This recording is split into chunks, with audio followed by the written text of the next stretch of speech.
Welcome back to LOS Live, sponsored by Premier Lending. I'm Devin Dubuque, and today we are bringing the heat. We've got Allison Larson from up in the great state of Minnesota, out of Minneapolis, and it's Allison Larson Loans. And I got to tell you guys, I heard her speak a couple of weeks back, and I was like, man, we got to get her over here on the show and share what she's doing out there with the audience. So welcome to the show, Allison. Thanks for jumping on. Thanks for having me. Absolutely. Absolutely. So I always like to do a little, where are you from originally? So are you originally Minnesota? Is that where you got started? I'm not. I'm from Sheboygan, Wisconsin. Okay. So Wisconsin, Sheboygan. Sheboygan. Yeah, Sheboygan. I love it. So Sheboygan, Wisconsin. Are you cheesehead? I am, yes. So my stepdad was from Wisconsin, and he was a big Packers fan, growing up. So I'm a Chiefs kid. I'm from Kansas, but I also, I like the Cowboys a little bit too. I'm a bit of a sellout. So okay. Yeah, people from Wisconsin you don't really sell out the Packers. That's one you hold on to. Yeah, that's a good one to claim. Green and yellow. That is kind of the unfortunate part. Green and yellow, especially that color green, not really aesthetically great for me, but Yeah. I love it. So born in Wisconsin, and where'd you go from there? So graduated from high school and I went to the University of Minnesota. Okay. And stayed here since then. I went to school to be a poli-sci major. I was going to go to law school. Fell into a job at a mortgage company here locally, and here I still am. Yeah. That was it. Yeah. You're like, you know what? There's something about this wild industry. Yeah. I'm just going to stay here and stick around for a little bit. Yeah. Very cool. But you didn't change to a Vikings fan.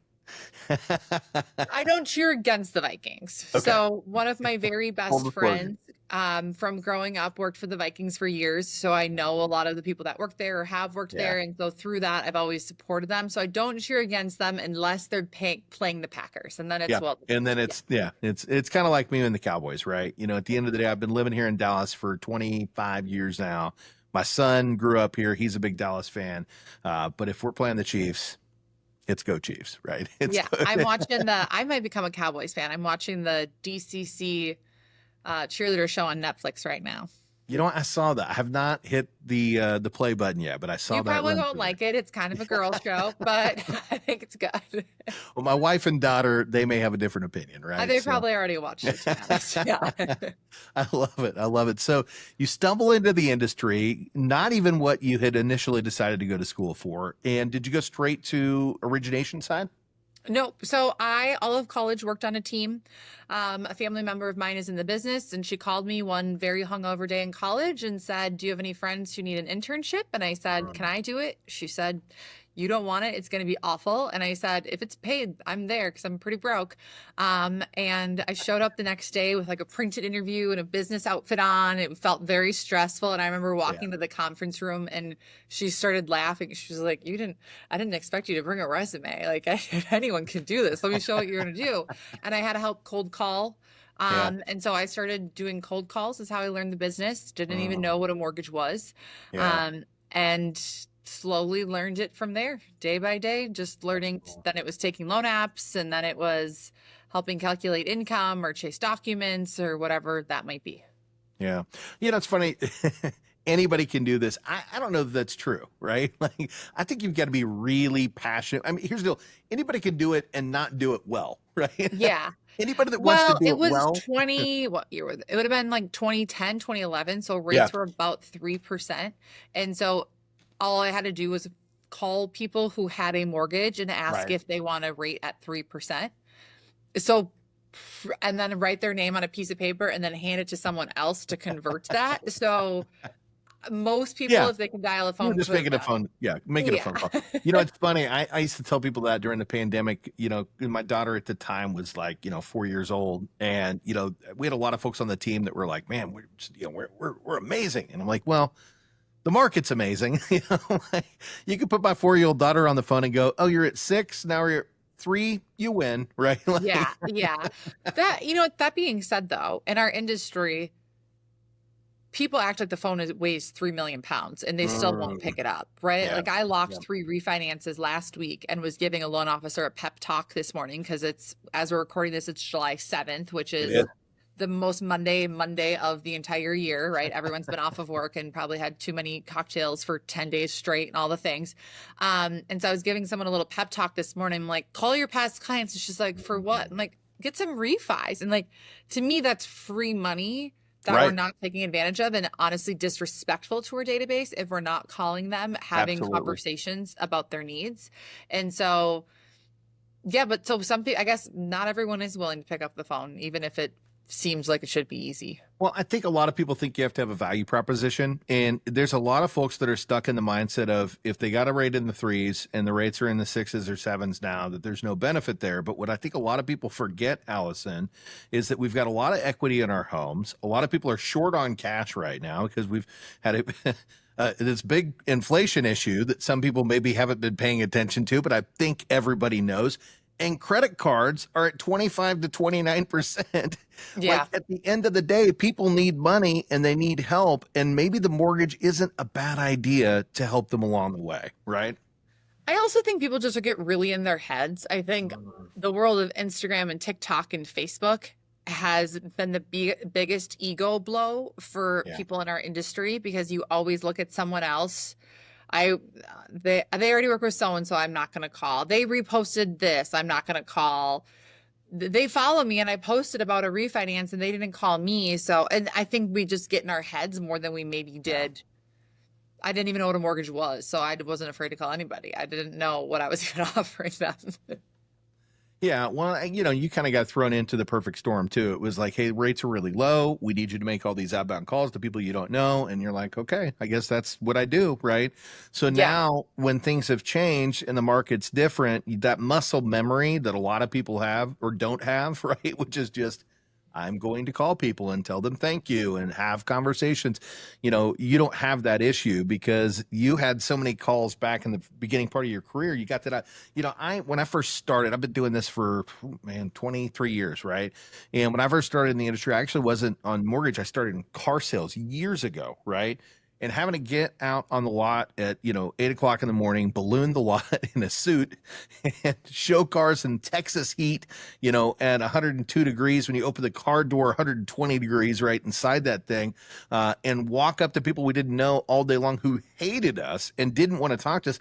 For some reason, you lose that that problem of like, I can't pick up a phone. You can pick up any phone at that point in time. In fact, you're just happy to be inside in the air conditioning at that point in time. So yeah, I love that you said that though. Now going back to, so you go to refi and you're doing this and you said 2013, is this right? So I graduated college in 2013. So it would have been a little before then because when Okay. I graduated, so I worked different positions on the team. Mhm. For those who have done like core coaching or any type of coaching, I was a dialer position and then I was an LP1 is how Okay. I learned the business for a long time. So I just managed someone's lead tracker, helped pre-approve clients, things like that. Did some of the realtor communication as well. So when I went after dialing for refis, then I switched to dialing for dollars. Yeah. dialing for dollars for realtor appointments for someone else. Okay. And so then I graduated and actually partway through my senior year was a few months before graduation. I switched to be a 100% commission loan officer. And I remember the day coming into the office and be like, okay, so what should I do today? She's like, remember that phone? Pick it up. Yeah. Yeah. You've got nothing to do. So all you're going to do is call. And I would sit in my office for 8 hours a day and just call people and try and book realtor appointments for myself. Yeah. My strategy was to meet with people first who didn't do any business because maybe they wouldn't sniff out that I didn't do any business either and that they're my first realtor.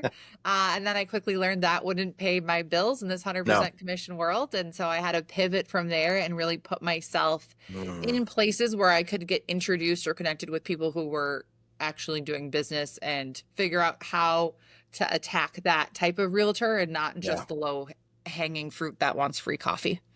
Well, I love that you went there, and I have to ask you, right? I mean, different market, obviously, but like if you were going back and doing that again and you're meeting with some of these higher profile agents for the first time and you're newer to the industry, How does that go? Like, what do you do there? What's the So process look like? different time in life, yes, but I Yeah. still do it every single day. So the Yeah. hour before this call, I was doing all my calls. To Uh-huh. have it on my tracker. I did 26 dials before this. I set 2 realtor appointments with 2 top agents who I don't know. So it is Yeah. still what I do every single week. It is a little trickier now because they reschedule, and it's just different in this phase of life to get the people in and get the repetition in. You get busier, but I still do it all the time.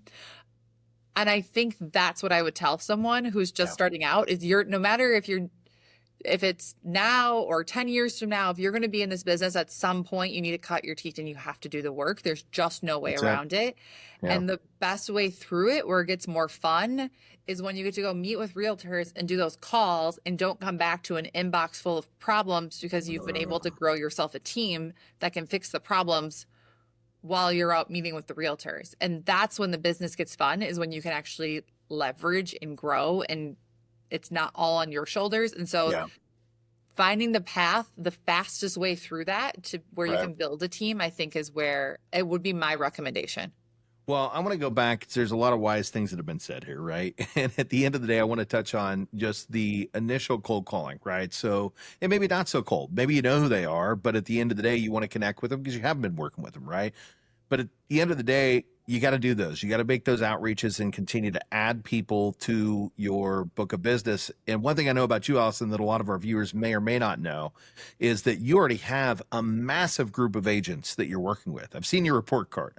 You've got some that you've gone really deep with and do a lot of business with. You've got others that you do a little bit of business with. But what you just said was, it doesn't matter how many agents that I have, I'm always looking to add new ones. I use a tracker. Okay, guys. And let me tell you something. Don't track because somebody tells you need to track. Track because you care about your business and you want to grow your business. If you don't know your roadmap and how you're going to get where you're going to be, if you can't measure your results, you're never going to show up. You're never going to arrive on time. You're just not going to get there, right? Like, So I you're know, tracking. literally, this was the sticky note I have on my computer. I know I need 16 leads a week, 8 pre-approvals, and 4 purchase agreements a week to hit my goals. And I'm Boom. down on leads because it was the 4th of July. So my butt's calling realtor appointments this week because Yeah. clearly I don't have enough realtors, and realtors are the fastest people to refer us business. So it's just, it's you just have to learn to love the game, and that's the game. Yeah. Well, you know, at the end of the day, you're out there, you're taking action, you're doing what it takes, and you're not just telling people what to do, you're doing it. You're on the streets, making the calls, making the efforts. So when you get that agent on the phone, what do you tell them, right? You know, maybe you haven't talked to him before. How does that conversation go? I think people really overthink this. I've said the same thing since day one. So we can you want to role play real quick? Yeah. So I just ring. Hello. Oh, hey, Devin, it's Allison Larson calling from Guild Mortgage. How are ya? Man, I'm great. How are you, Allison? I'm good. Say, everywhere I turn, I keep hearing great things about you. I would love to connect and just learn a little bit more about your business. Are you free at all next week, Tuesday at 9? We could find a middle point, 30 minutes, grab a cup of coffee. I don't know. I'm pretty busy. How does next week, Thursday look? Do you have your calendar in front of you? You know, I might have a spot. Okay, let's do Thursday, 9:30.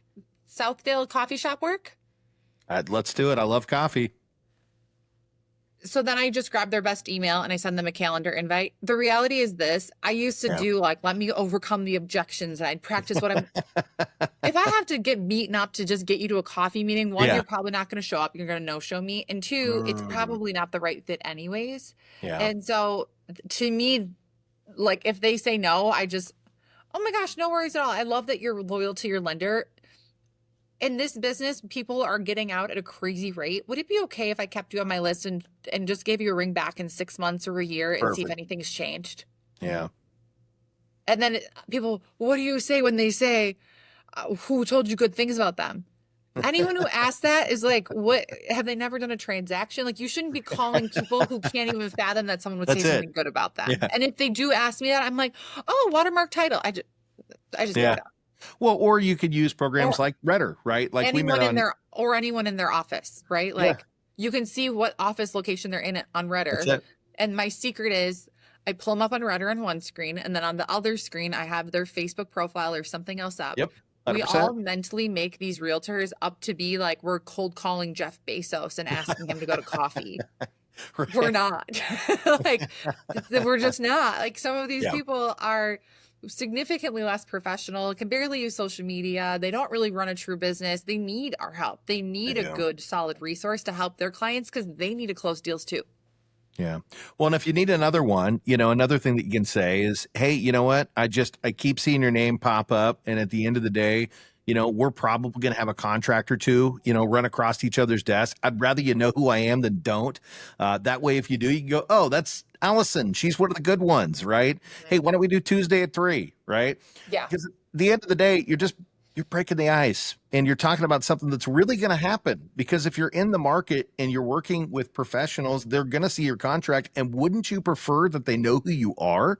Absolutely. So they might Yeah. actually accept the contract, right? And now I oftentimes will cold calls are a little harder now just because people don't answer a number because they think everything is spam. So now I typically do message with them a little bit on Instagram, or I'll comment or something. So that way when I call and they see my name, they're like, wait, I've seen that name before. That's it. I was literally just talking to our team about that this morning. So, this is something that we're doing a lot of is, social selling, right? Well, what is it doing? We're making ourselves known before we're known, right? Go in, like them, comment on something a few times, make sure it's not awkward. But people are really like, I don't know if they're scared or if they just get in their head about it, but just even sending someone a DM, I don't waste a lot of time on likes and comments. Beautiful listing. How'd you get it? Yeah. Is social media working for you? Is that where you get a lot of your clients? Do you hate it? Anything I can think of to strike up a conversation, I just go with. And I have kind of like the same couple of questions. That's what I use every single time. Well, full disclosure, and you know this, Allison, that's how I got you on the podcast. Yes, I pinged you on social media. I sent you a DM and said, hey, I love what you're doing and I'd love to have a conversation with you. And guess what? Now here we are talking about it, and we're educating folks out there that need to hear this kind of stuff. And that's why I brought you on, right? Because I heard you talk about it before and I'm like, man, let's just tell more people. Let's let the secret that's not so secret out of the bag. It's not so secret. It's pretty basic. Yeah. So it goes back to this, this was the other thing that you said that I really loved. And not everybody's going to go this route, because a lot of people, they want to dive in, they want the fame and fortune, they went right out of the starting gate. But you started in on the lower positioning, right, inside of the company, and you went through a couple of different roles. And I would have a pretty strong suspicion that you learned quite a bit by doing that made you really qualified when you stepped out on the streets. Would you say that helped or hurt you? I would say it definitely helped me. I was nervous there's different types of loan officers. There's a lot of young okay, so if you're listening to this and you're a younger loan officer out there and you're like, but I don't want to take a step back to take 5 steps forward, go sign up for Zinix training. I'm sure there's others too, but that's a really good one. Go get training, learn how to do a mortgage so that you feel confident and comfortable going to speak to someone about it, but don't let it create your existence. Remember, the people who you're going to meet with, they don't do mortgages. So if you can't calculate self-employed income, they don't like smell that on you when you're buying coffee, right? And so I still really can't do self-employed income, and I wouldn't need to, because most companies have a deal desk or Loan Beam or Blueprint, pre-underwrite, whatever. Like, ask someone for help. But not like, how many self-employed people do you really get a year? And people get so in their head about their lack of skill set. Right. So if you are in that position, you don't need to take steps back, but invest in yourself to learn and grow, and take the MGAC self-employed income classes and things like that. Figure it out. Always places to get that information. And, at the end of the day, if you're listening to this podcast, this is another great place to find things, right? A lot of the times when I want to find something or figure something out, I'm Google searching it, I'm watching a podcast, and I'm learning about it real time, and I'm putting it to action immediately. Because if you don't put something to action, it's just a great idea. Once you take an idea and put it to action, it becomes a process, and that's where dreams are made. And I think just always to be learning is really important, whether it's learning about your sales skills, whether it's learning about a new loan product, whether it's learning about, I don't know, how to use your tech stack differently. Like, you should be investing time as a business owner. You should be investing time in learning about something, about the market, whatever, constantly. Like, it should be a bulk of your day every single day that you're always improving your skill set, because it is always changing. Well, you just said something really smart. You said, as a business owner. Now, let me ask you a quick question. I know that you have a team, and I know that you work as a mortgage lender. Do you own the mortgage company? I do not, but I would say any person whose name is on a 1003 as a loan officer needs to think of themselves as a business owner. Yeah. I coach for growth only coaching. Yeah. And one of the biggest ahas I've had coaching other loan officers is a lot of times they'll come to the calls and they're frustrated with their company dropped the ball on this, and my underwriters suck, and my pricing sucks, and my processor sucks, and my closers never do anything on time. Never heard And that it's before. weird because everyone has the same complaints. And I know plenty of other people at these same companies who crush it and don't have Yeah. these complaints. They're not treating it like a business platform. Your company gives you the widgets to close loans and you adapt to those widgets. Yeah. There should be no room for those things to go wrong unless a processor lied to your face when you got on your daily team meeting or your pipeline meeting after you said, did they sign the CD? Did the CD go out?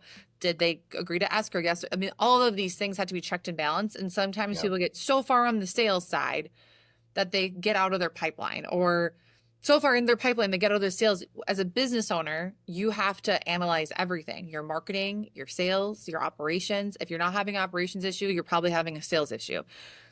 As soon as you're not having a sales issue because you're too busy, you're having an operations issue. That's being a business owner. If you're Yeah. not having issues, your business is probably dying. That's also really bad, right? And again, it's loving that game and always getting That's 1% it. better and figuring out what you can implement. Well, I love that you said that, because at the end of the day, I teach this all the time, right? At the end of the day, we are one person, but we can build our team underneath us. So if we go into this industry thinking, I'm just a loan officer and it's me, and it's just me, we're not going to get very far, right? I tell everybody, what you want to do is you want to be looking at where you want to go and start planning for that future and start setting benchmarks that are going to help send you in that direction. And then the other thing, and I think this is really important, if you want to get compensated the way that doctors and attorneys and professional athletes get compensated, you need to put some investing in yourself, right? So let's talk about, players like Michael Jordan or, Kobe, right? What do? They got to practice early. They stayed after the games late. They shot hundreds of free throw shots. Did they not know how to play basketball? Absolutely not. They were amazing, right? But why were they amazing? Because they were always sharpening their skills and getting better at what they do. So what Allison's talking about here is get coaching, right? Vest yourself in your business. Be educating yourself. Always look for ways to improve your skill set so you can get better and move to that next level, and treat yourself like you own the business, because you do own the business. Once you own that business and the employees that you start to staff underneath you understand your process, the direction that you want to travel in, how you intend for things to get bigger and better and provide great service for your people, you start to build traction. And that traction turns into a locomotive. And the next thing you know, you're producing on a massive level like Allison here, because you set these non-negotiables and you just do it, right? Yeah.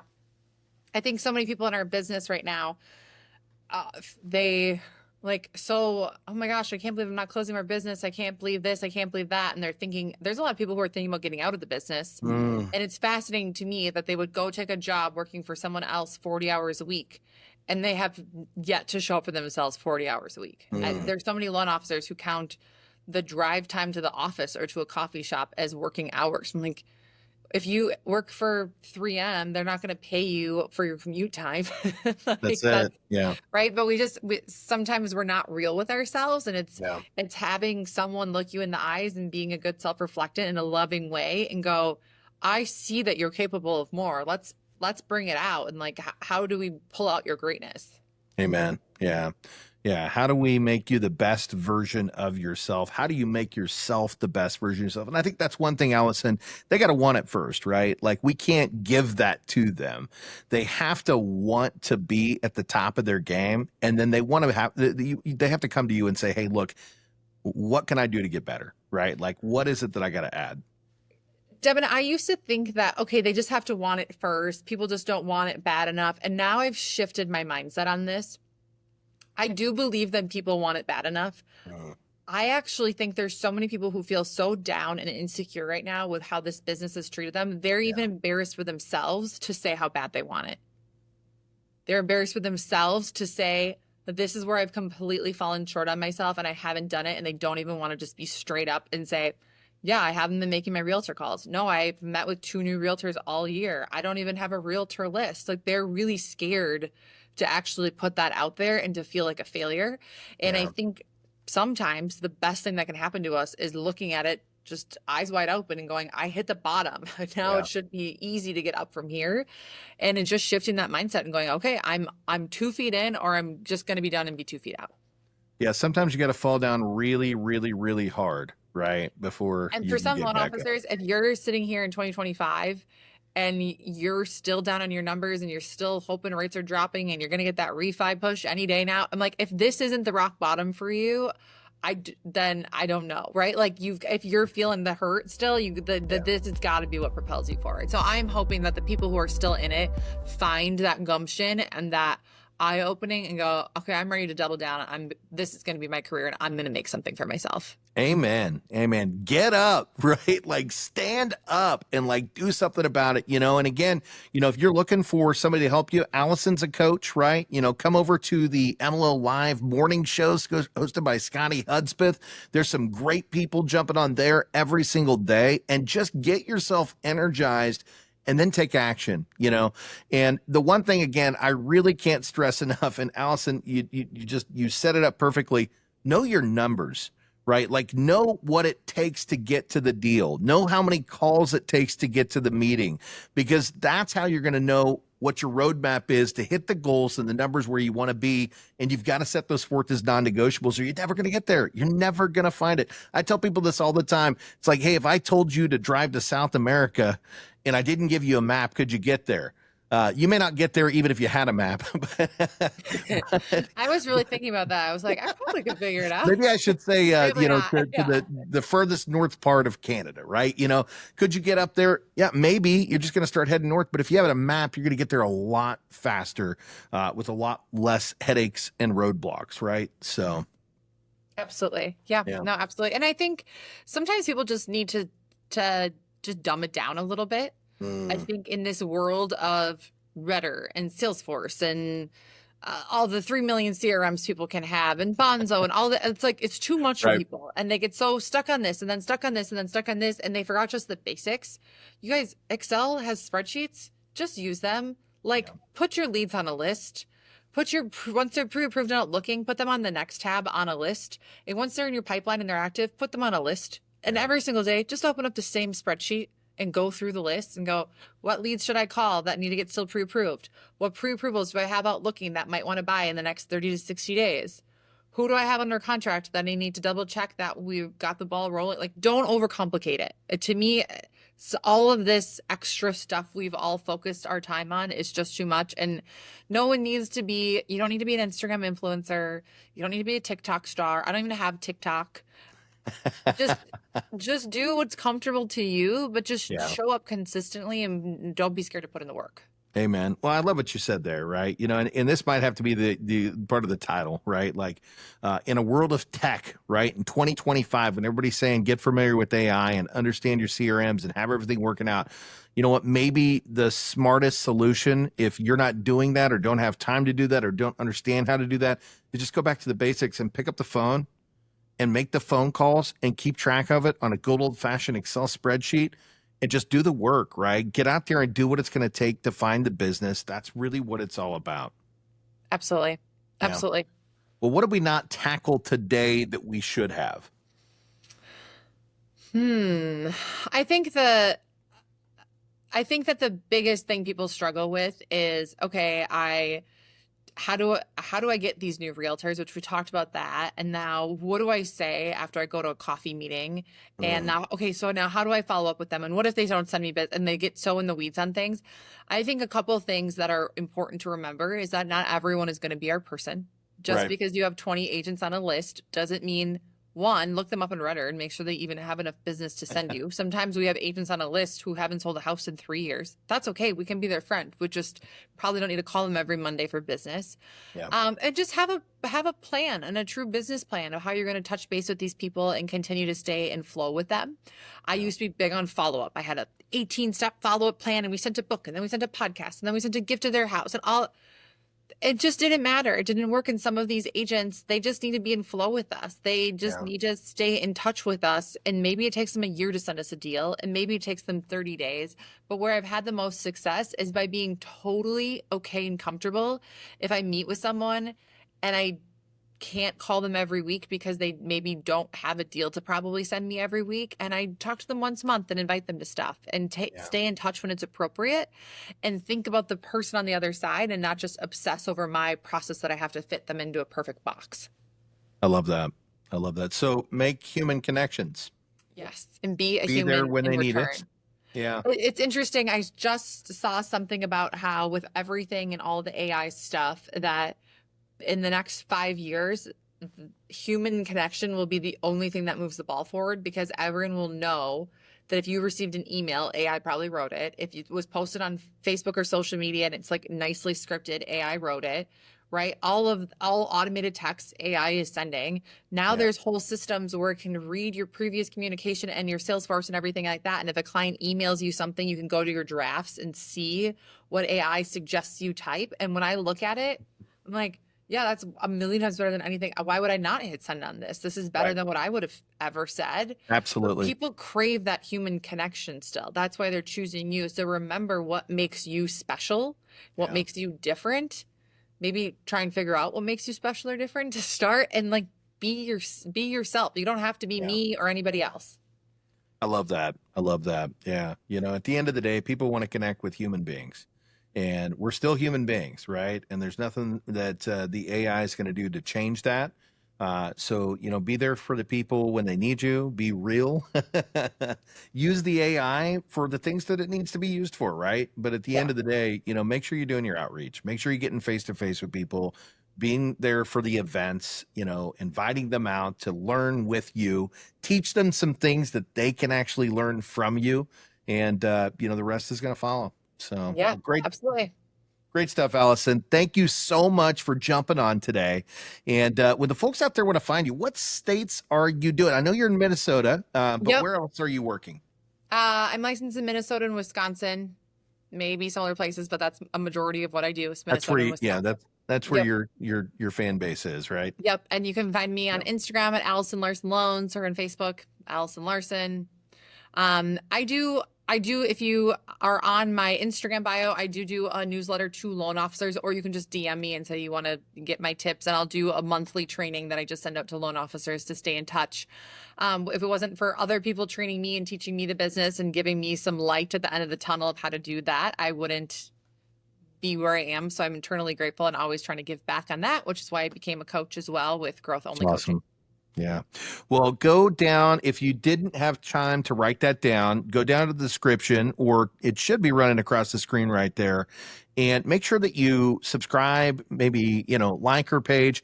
And, at the end of the day, I do suggest following. She puts out a lot of great content, right? And that's whether you're a loan officer, a real estate agent, right? Or a client that's just looking for great advice. Allison is the go-to, and that's why I wanted to bring her on the show. So thank you so much for joining on today. And again, guys, I told you there's a reason why I brought her on today. So thanks again, Allison, and maybe we can get you back for a repeat sometime. Awesome. Thanks, Devin. Absolutely. Well, guys, this is LOS Live, and we're going to keep bringing back great guests like Allison. So make sure that you subscribe, like, comment, forward it out to somebody that needs to hear it today. Until the next time, we'll see you then.